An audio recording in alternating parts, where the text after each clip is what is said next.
दादू में सरकारी स्कूल के शादी हॉल में तब्दील करण बाबत सिंध टीवी न्यूज़ फुटेजेस हथ करे वरता आहिनि। बॉयज़ प्राइमरी स्कूल में तदरीसी अमल बंद कराए शामियाना लॻाराया विया। 62 जे पुट जी शादी तकरीब सबब शागिर्दनि खे मोकल कराई वई। शादी तकरीब में मेहमाननि लाइ स्कूल में कुर्सियूं ऐं टेबलूं बि लॻाई वयूं आहिनि। स्कूल में मुक़रर 3 उस्ताद बि शामियाना ॾिसी वापसि हलिया विया। इहा अहम ख़बरनामा सां शेयर कयूं पिया। दादू में सरकारी स्कूल के शादी हॉल में तब्दील करण बाबत सिंध टीवी न्यूज़ फुटेजेस हथ करे वरता आहिनि। इन हवाले सां ॿुधायूं पिया। बॉयज़ प्राइमरी स्कूल में तदरीसी अमल बंद कराए शामियाना लॻाराया विया। 62 जी पुट जी शादी तकरीब सबब शागिर्दनि खे मोकल कराई वई आहे। शादी तकरीब में मेहमाननि लाइ स्कूल में कुर्सियूं ऐं टेबलूं लॻाई वयूं आहिनि। स्कूल में मुक़रर 3 उस्ताद बि शामियाना ॾिसी वापसि हलिया विया।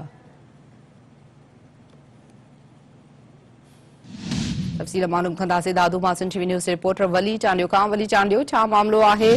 सरकारी स्कूल खे शादी हॉल में तब्दील कयो वियो आहे।